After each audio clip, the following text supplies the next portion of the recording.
Gentlemen, Good morning. where did it come from? Where did the concept of using comics to inspire and engender reading come from? Well, basically, from my childhood, I found it a little difficult to find good reading material. And it so happened that my mother, she wanted us to read, me and my brother, and she gave us money and stuff to go to buy reading material. So it so happened that I found a Spider-Man comic, and I liked the illustrations and stuff, and I fell in love with it. So from that time on, it helped me to read, to comprehend, to analyze stuff. And you still read? You still read Spider-Man? Yes. Okay. How did you get together with this initiative? Well, Seth is a good friend of mine. We've known each other for a fairly long time now. I used to borrow his comics. No, not so much. But we go to church together as well, and we were talking, and both of us, we have a great love for comics, and we saw how comics can be used to encourage people who do not like to read, and we had the idea. Well, Seth came to me with the idea. She said, why don't we start up a group on Facebook? Because there have to be other people out there who like comics just like us. We know there's a misconception of comics being just for children. So we were saying that we can use the comics and use the group, meeting with like-minded adults to see if we can help to change that idea, change that mindset in people's heads. So, have you been able to? Yes. So far, the group is a Facebook group, and we are so far over 200 members. We have intellectual conversations about different issues, the characters we dissect. We have segments talking about individual characters and how we can relate to these people. Right, we found that a lot of people have really come on. They've really shown a lot of interest in discussing these different characters and what actually happens within the comics. If we agree with it, if we disagree with it, different directions that we could take. So you have people using creative imagination. You're using their minds and sometimes reconstructing the stories in a way that would suit them more so if it doesn't suit everybody. So then in a way you use different learning skills, learning skills, like you will recall past experiences or things you read the person, then you will analyze it, they could dissect it, they can have an argument, discussion on it, and well, basically the best argument wins. Wow. And you're having children be a part of this initiative as well, so that they can take home the experience to mom and dad? Well, right now there are two groups. There's Comics Appreciation Team, which is for like adults and stuff, well, teenagers too. And then there's also the Comics Appreciation Team Junior. Now that's targeting the younger people. That's just giving you friendly articles and stuff that students, the younger people could read and understand, and then grow to a better understanding of comics. Right now, I'm trying to get I have started a reading group at my school, and we basically get the children to read the comics. Then what words they don't understand or things they don't understand, explain to them, and then I use that to let them go home and think about ways the words they learn could be used in a sentence and improve their vocabulary. That's excellent. Seth, you're a teacher, and so I want to pose this question to you. What goes through your mind when you hear about incidents like what occurred in the United States recently with the comic book character, the Joker in Batman? Well, I mean, does that concern you that maybe we need to be careful about the influences and the message we're sending in the comics? Well, in everything we come in contact with, if it's music, movies, clothing, the people we socialize with, you have to be careful with it.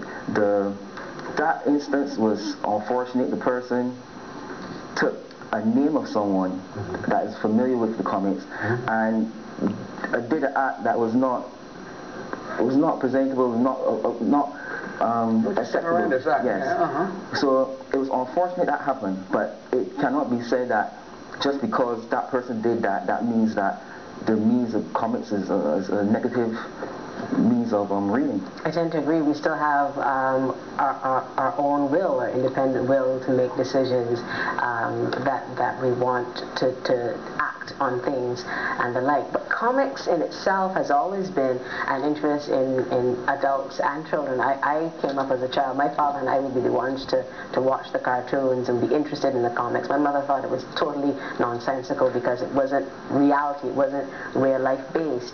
But here you are showing us that we can make a great analysis out of simple comics. Like, for instance, I love Garfield. Loving Garfield. Garfield is hilarious. Garfield is quite a character. How do you determine what comics are right for discussion? Well, what we normally do is basically we start with our favorite comics. So you ask everyone to weigh in with theirs. Right. We would introduce a topic of discussion based on a specific character. So it could be based on Batman today, it could be Superman tomorrow, it could be anybody. And after we've pretty much gone through the whole list of our favorites, then we actually then take a look and see what other characters there are, and see what their stories are, what we can learn from their experience, and how different writers take different slants on different issues. For example, there was a comic that I was reading recently which was centered around a black superhero. He was based in Dakota, somewhere far out in the States. And in that comic, they were looking at issues such as teenage pregnancy, drug use, and government programs. A lot of different things were happening in this one. Topical issues where once we bring them to the table, then we discuss them as well. Sometimes we even look at current issues and how they impact on the comics, and if we agree or disagree. Do you think that this could also springboard an opportunity for the comics appreciation team to write their own comic book?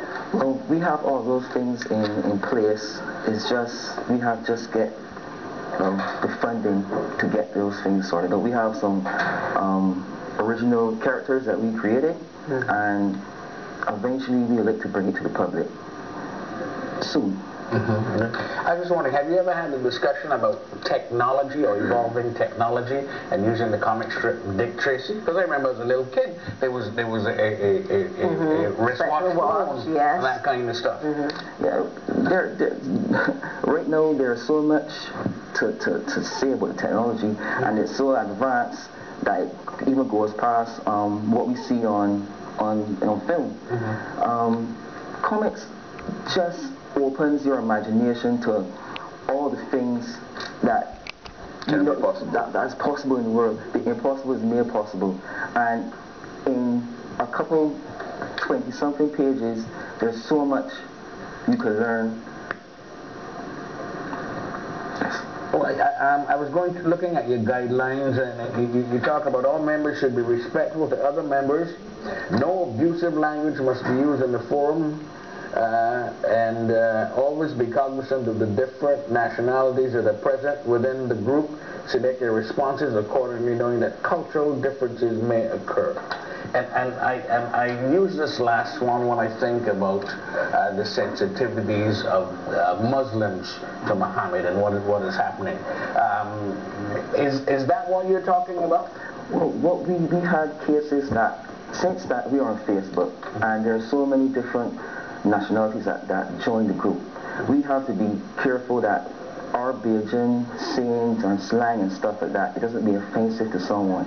So we are just cognizant of the fact that what we find is funny will not be funny to someone else. So we just try to keep all the comments clean, make sure that if anyone comes on, they could be able to read the stuff without being offended by abusive language. That's it.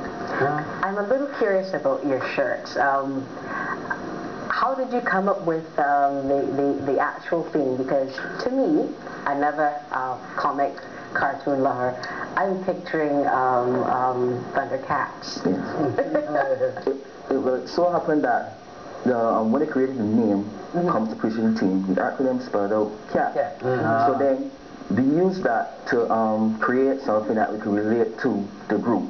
So it so happened that although they will have SWAT cats and Thundercats and different cat-like cartoon characters, we chose this one. So this cat now is like a hybrid of a different species of cat that we have let loose on Facebook. Aha.